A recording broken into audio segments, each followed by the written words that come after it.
How awful it must feel to be hated by everyone, and it serves them right. Bug Getter by R. Bretnor. Ambrosius Goshawk was a starving artist. He couldn't afford to starve decently in a garret in Montmartre or Greenwich Village. He lived in a cold, smoke-stained flat in downtown Pittsburgh, a flat furnished with enormously hairy, overstuffed objects which always seemed moist, and filled with unsaleable paintings.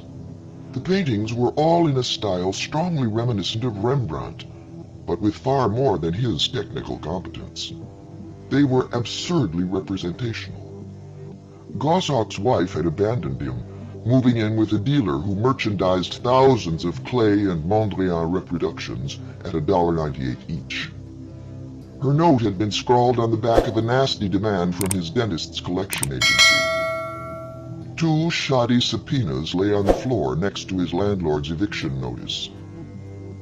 In this litter, unshaven and haggard, sat Ambrosius Goshawk. His left hand held a newspaper clipping, a disquisition on his work by one J. Herman Lort, the nation's foremost authority on art. His right hand held a palette knife, with which he was desperately scraping little green crickets from the unfinished painting on his easel, a nude for which Mrs. Goshawk had posed. The apartment was full of little green crickets. So, for that matter, was the eastern half of the country. But Ambrosius Goshawk was not concerned with them as a plague. They were simply an intensely personal, utterly shattering last straw. And, as he scraped, he was thinking the strongest thoughts he had ever thought. He had been thinking them for some hours, and they had, of course, traveled far out into the inhabited universe. That was why, at 2 in the afternoon, there was a whirr at the window, a click as it was pushed open from the outside, and a thud as a small, bucket-shaped spaceship landed on the unpaid-for carpet. A hatch opened, and a gnarled, undersized being stepped out. "Well," he said, with what might have been a slightly curdled Bulgarian accent, "here I am."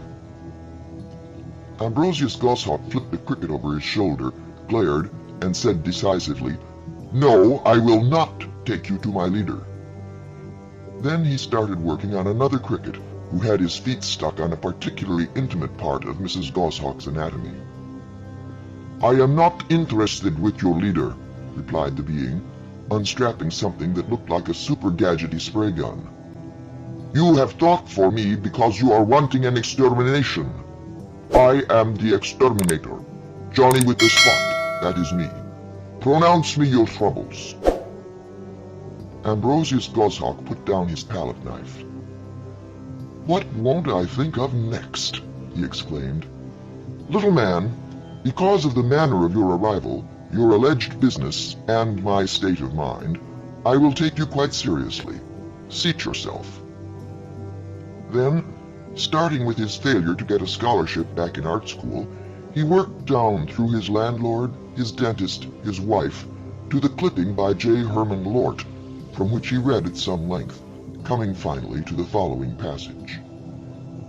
"And it is in the work of these pseudo-creative people, of self-styled artists like Ambrosius Goshawk, whose clumsily crafted imitations of photography must be a thorn in the flesh of every truly sensitive and creative critical mind, that the perceptive collector will realize the deeply researched validness of the doctrine I have explained in my book, the creative critical intellect, that true art can be created only by such an intellect when adequately trained in an appropriately staffed institution, created, needless to say, out of the vast treasury of natural and accidental type forms, out of driftwood and bird droppings, out of torn-up roots and cracked rocks, and that all the rest is a snare and a delusion, nay, an outright fraud."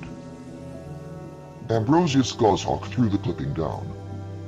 "You'd think," he cried out, "that mortal man could stand no more. And now," he pointed at the invading insects, "now there's this." "So," asked the being, "what is this?" Ambrosius Goshawk took a deep breath, counted to 7, and screamed, "Crickets!" hysterically. "It is simple," said the being. "I will exterminate. My fee—" "Fee?" Goshawk interrupted him bitterly. "How can I pay a fee?" "My fee will be paintings. 6 you will give, in advance. Then I exterminate. After, it is 1 dozen more." Goshawk decided that other worlds must have wealthy eccentrics, but he made no demur. He watched while the exterminator put 6 paintings aboard, and he waved a dizzy goodbye as the spaceship took off. Then he went back to prying the crickets off Mrs. Goshawk. The exterminator returned 2 years later. However, his spaceship did not have to come in through the window. It simply sailed down past the towers of Ambrosius Goshawk's Florida castle into a fountained courtyard patterned after somewhat simpler ones in the Taj Mahal, and landed among a score of young women whose figures and costumes suggested a handsomely modernized Mussulman heaven. Some were splashing raw in the fountains. Some were lounging around Goshawk's easel, hoping he might try to seduce them. 2 were standing by with swatters, alert for the little green crickets which occasionally happened along. The exterminator did not notice Goshawk's curt nod. "How hard to have find you," he chuckled. "Ha ha! Half miles from north, I see some big palaces. Ha! So, all marbles. From the south, even bigger, 1 Japanese castles. Who has built?" Goshawk rudely replied that the palaces belonged to several composers, sculptors, and writers, that the Japanese castle was the whim of an elderly poetess, and that the exterminator would have to excuse him because he was busy. The exterminator paid no attention. "See how has changing your world," he exclaimed, rubbing his hands. "All artists have many success. With yachts, with Rolls-Royces, with minks, diamonds, many round ladies. Now I take 12 more paintings." "Beat it," snarled Goshawk. "You'll get no more paintings from me." The exterminator was taken aback. "You are having not happy?" he asked. "You have not liking all this? I have done job like my promise. You must paying 1 dozen more picture." A cricket hopped onto the nude on which Goshawk was working. He threw his brush to the ground. "I'll pay you nothing," he shouted. "Why, you fake! You did nothing at all. Any good artist can succeed nowadays, but it's no thanks to you. Look at 'em. There are as many of these damn crickets as ever." The exterminator's jaw dropped in astonishment. For a moment, he goggled at Goshawk. Then, "Crickets!" he croaked. "My God! I have thought you said critics!"